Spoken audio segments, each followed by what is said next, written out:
McCoy's wife just leaked messages that could change everything about the Charlie Kirk case. Screenshots, voice memos, private conversations. What started as quiet rumors online has now exploded into a full-blown investigation, one that points straight at Turning Point USA's inner circle. Because if these leaks are real, they don't just reveal tension. They suggest that someone, maybe even Erika Kirk herself, knew something long before it all fell apart. Painful. It is brutal. And I'm standing here before you, willing to take the hate, willing to take all the negative messages and tell you that I beg you to wake up, to speak out, and to not fall for this lie. Because Mikey McCoy's wife leaked text messages that could completely change how we understand the Charlie Kirk case. Screenshots, voice memos, and private conversations. All of it together. A chain of evidence that makes you stop and say, wait, what is this? If these leaks are true, they suggest more than just internal tension or behind-the-scenes gossip. They suggest that Erika Kirk and some high-ranking figures within Turning Point USA may have known something in advance before it all fell apart. Did Erika Kirk just accidentally expose TPUSA for lying? Did you find out Charlie had been shot? Was at my mom's doctor's appointment. I have my phone and I see the video come in of him flinging out the hats. And I said, Mom, look, it started. So we saw the hats being flung. I put my phone down and it was on silent, so I had no reason to look back at it. I moved my mom, I went back to grab my phone, and that's when Mikey started calling me. He called me within seconds. I called Erica. I just remember it rang like 3 or 4 times. I didn't know what to say. Those are the words that will change someone's life forever, and you have to be the one to say it. That was the first time I've ever called her during a campus tour stop. And so Mikey called me, and I'll never forget him just being like, Charlie's been shot. He's been shot, get the kids. Get security, get the kids, he's been shot. I sprinted out of her treatment center, just collapsed in the middle of the parking lot. Called our security. Yeah. Unbelievable nightmare.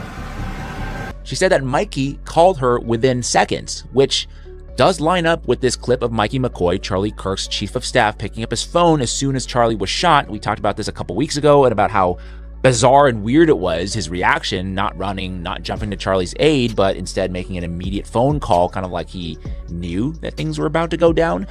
Not saying he did, but that's what it looked like.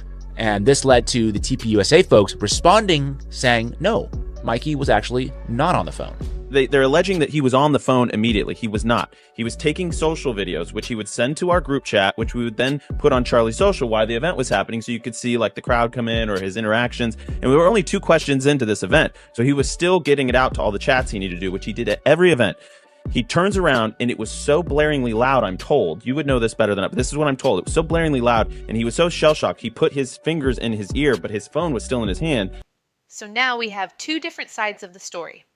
Erica says that Mikey called her within seconds, but Andrew Covitt here says that Mikey was not on his phone, but rather just putting his hands up to cover his ears from the loud noise. Some may see this as a small detail, a potential small lie. But what I'll say to that is people who tell small lies also tend to tell bigger lies at some point. So Mikey, we're going to want to see that call log. Little lies often lead to bigger lies. And so, Mikey, maybe it's time for everyone to see the call log, because if there was a call before the cameras caught everything, before Charlie got into trouble, it would completely change how we understand this story. Netsons called it a silent betrayal. And what stunned everyone most was the leaks didn't come from an outsider looking for attention or fame. They came from the wife of the man at the center of the chaos, who was seen calmly picking up the phone just seconds before it all went down. From that moment on, the familiar footage suddenly became different. Every word in Erika Kirk's post-incident speech, every odd thank you now carried a sense of unease. Because when your husband's chief of staff acts suspiciously and his wife starts releasing private evidence, it's clear that there's something going on behind the scenes that no one wants to talk about. The internet didn't just wake up one morning and decide to accuse Turning Point USA of hiding something. It all started with a single post.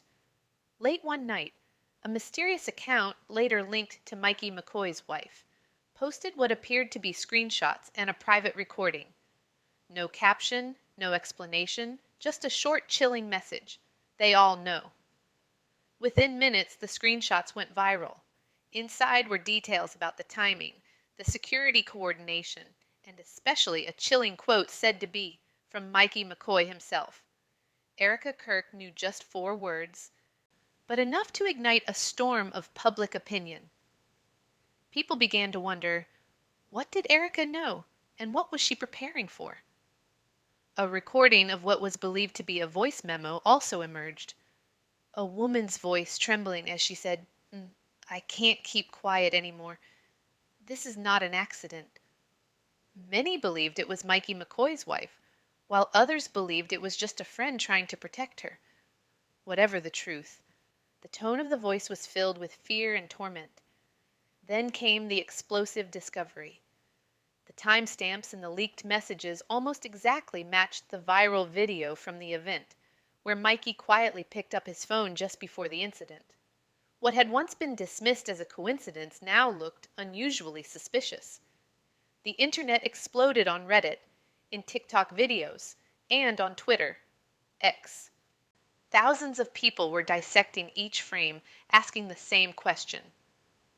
What did Erika Kirk and the TPUSA team really know before the incident? That after UVU showed them multiple options inside and outside, UVU recommended to Turning Point that they not hold the event in the amphitheater because of safety reasons. Not a good idea because we can't shut this area down. It's not a good idea because there's no control here. We cannot control the traffic, the flow of traffic coming in and out of this amphitheater. But Turning Point insisted that that was where they wanted to have the event. It was because Turning Point insisted that that event was then held outside. Now, I can tell you, having done these events, that was the first thing among many that struck me as odd, is anybody can just walk into that's the whole point of safety, is you want to make sure that these students, you're checking tickets, you have security looking at them up and down. Do they look weird? Who are we supposed to keep eyes on? This guy's weird. Let's watch this guy because he's mumbling to himself. The whole point of that, the reason why you feel safe going to a Turning Point event, is because not everybody can just walk up and sit down when they want to. Okay. You want to look people in the eye. Suddenly that didn't matter to them. Turning Point insisted on having the event outside, despite UVU saying they communicated to them, they did not think the outside was the best idea because of safety reasons. So what exactly was in those messages that had the internet spinning? According to what was circulating, the screenshots showed a private group chat between Mikey, several Turning Point USA employees, and someone labeled EK, believed to be Erika Kirk. The messages weren't long, but the few lines were enough to send chills down anyone's spine. Everything is ready. Stay calm. We've rehearsed this. Make sure the cameras are still running. Erika already knows. And those 4 words, Erika already knows, are now a phrase that haunts the internet. Because if those words are true, they will completely change how the world views that day. As people dug deeper, a new detail emerged. The timestamp of the leaked messages was said to have taken place just hours before the event. And right around that time, Mikey McCoy's wife posted a cryptic Instagram story. The truth always finds its way out. The post disappeared after just a few minutes, but it was enough to trigger a wave of intense speculation. Within 24 hours, dozens of content creators and independent investigators had reposted the leaks with captions like, "Did TPUSA orchestrate this whole thing? Was Charlie betrayed by his own group?" Yeah. When the clip was brought to my attention, I obviously have a file, big folder of files of every angle, and I decided to track Mikey from every angle available to see, like, maybe we just missed it. And he did at some point. Put that phone down. Dial a number. Speed dial. Hold down one. I don't know. Maybe we missed it because that seems automatic, right? 8:34. That seems pretty quick. And no, he doesn't do that. We even have him in front of Charlie's car. When Charlie is brought to the car, the waiting car rather, he is still on the phone. I can show you the clip of that. Take a look at this. Don't worry, we'll slow it down for you. Seeing him in the background with the backpack, let's go back a little earlier in the footage and see if we can find when he actually maybe dials onto the phone. Maybe we can see him pick up the phone and begin a call before the shot takes off. And then, after being that call, if we're following this logic, that would mean he puts his phone down until Charlie gets shot. And we were able to find what we think could be that moment. And I can tell you that it is 1 minute and 45 seconds approximately before that shot goes off. And we can watch that here, see Mikey's on his phone here, and you're going to see he pulls it up and he starts to cover his ear again. Now that could be unrelated. Again, we're taking a guess here. That's what made the most sense to us because we couldn't justify it in any other way. And I want to be clear, we're not here to make assumptions, okay? And we wouldn't have to make any assumptions if Turning Point USA could just tell the truth. They could just be open and they could be honest about everything. Okay, I obviously went out to both Mikey McCoy and Andrew Kovic for a statement. Asked those two questions. Hey, who were you on the phone with? What's going on here? No response. Weird. Because if that was me and I saw clips going viral and people were drawing conclusions from that clip, thinking that I was already on the phone, thinking that my reaction was weird, I would instantly hit back. I'd say, here's my call log. You want to know who I was on the phone with? 911. Obviously, I was freaking out. I called 911. I didn't know what I was doing. Here's my phone. Here's my whole call log for that day. I don't know. I guess we live in a world where that doesn't make sense. I would have issued a statement to dispel any rumors, but they have not. Here is what I want to say. And I honestly understand I'm preaching to the choir here. Everything about this is wrong. You know it and I know it, but I actually know it better than most because I helped build that organization. The story went viral. Every frame of the event video was re-examined second by second. Every look, every pause in Erika Kirk's speech suddenly looked carefully calculated. But what no one expected was these leaks didn't just reveal the content of the messages. They also suggested signs of coordination, strategy, and a collective silence. The kind that only happens when everyone is playing a role. And then the clip that broke the internet appeared. You've probably seen it. Slow motion video from the TPUSA tent area. Charlie Kirk is speaking. The crowd is silent, and right behind him is Mikey McCoy.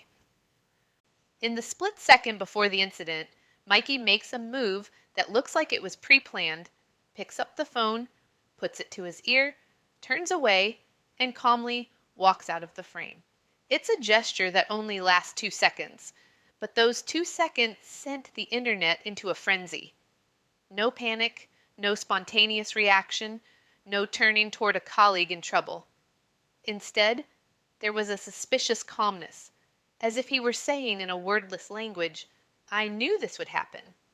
And when people juxtaposed the clip with messages that allegedly read, stay calm if it happens.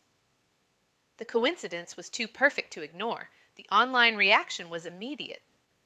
TikTok zoomed in on every movement. Reddit slowed down each frame to analyze it. Twitter, X turned it into a massive digital investigation. A second camera angle even showed Mikey McCoy leaving the frame just seconds before the incident. The moment, down to the last second, stunned observers and the online community. For many, it was no coincidence anymore. It was the final piece of the puzzle that made the whole story more suspicious than ever, and then the most shocking detail. When the clip pauses at 6 seconds, viewers can see Mikey McCoy's lips move as if he's speaking into the phone, but there's no ringtone, no vibration, no signal of any kind. It's as if the call was already connected. So, when the leaks say Erika knew and the footage shows Mikey seemingly on the phone before the chaos even began, it's no longer a rumor. It's a haunting, recurring motif. The question is everywhere. Is Mikey reporting something or signaling that the time has come? A few days after the event, with the public still reeling, Erica Kirk takes the stage for the first time. The lights flash. The room falls silent. She delivers an emotional speech remembering her late husband. But what set social media ablaze wasn't the tears. It was the name she repeatedly emphasized. I want to thank the board of directors of Turning Point USA and my husband's amazing chief of staff, Mikey McCoy. She said it once, then again, in the same tone, but louder and clearer. Mikey McCoy is amazing. The internet exploded immediately. Why the emphasis on him? The man seen leaving the frame just seconds before Charlie's accident. The man whose wife is said to have leaked the evidence that sent social media into a frenzy. Within hours, Erika's speech was all over TikTok, Reddit, and X. The caption on the video read, "It sounds like it was scripted." Meanwhile, Reddit users commented that her tone sounded like a well-rehearsed public speaking speech, and the moment of remembrance suddenly became the center of a new storm of suspicion. Even body language experts chimed in. They pointed to Erika's slight smile whenever Mikey's name was mentioned, and the brief downward glance that followed, as if she were following a pre-planned cue. But what really caught people's attention was the timing. Leaks allegedly from Mikey's wife circulated online, making Erika's speech look less like a forced response and more like a strategic move to control damage, as if she were reframing the entire story before the public could question Mikey McCoy's role. From there, a question began to spread. Was that "thank you" really just a public courtesy or a clever defense of a man she knew was at the center of a storm of suspicion? And from that moment, the entire story began to unravel rapidly. Just days after the event, Mikey's father, Pastor Rob McCoy, came forward to say that his son was with Charlie during the chaos and helped him through the situation. The story sounds noble and emotional, but there's one small problem. The video of the event doesn't show it. Mikey doesn't approach Charlie, doesn't offer any assistance, but instead walks out of the frame, phone to his ear, and disappears behind the tent area. Then Erika Kirk told her version. She told the New York Times that Mikey called her just seconds after the incident, saying he was in trouble and needed help. However, the timestamps in the leaked screenshots don't exactly match. According to those records, Mikey's phone appears to have been connected before the incident began. The contradictions began to mount inexplicably. Rob McCoy claimed his son called him first.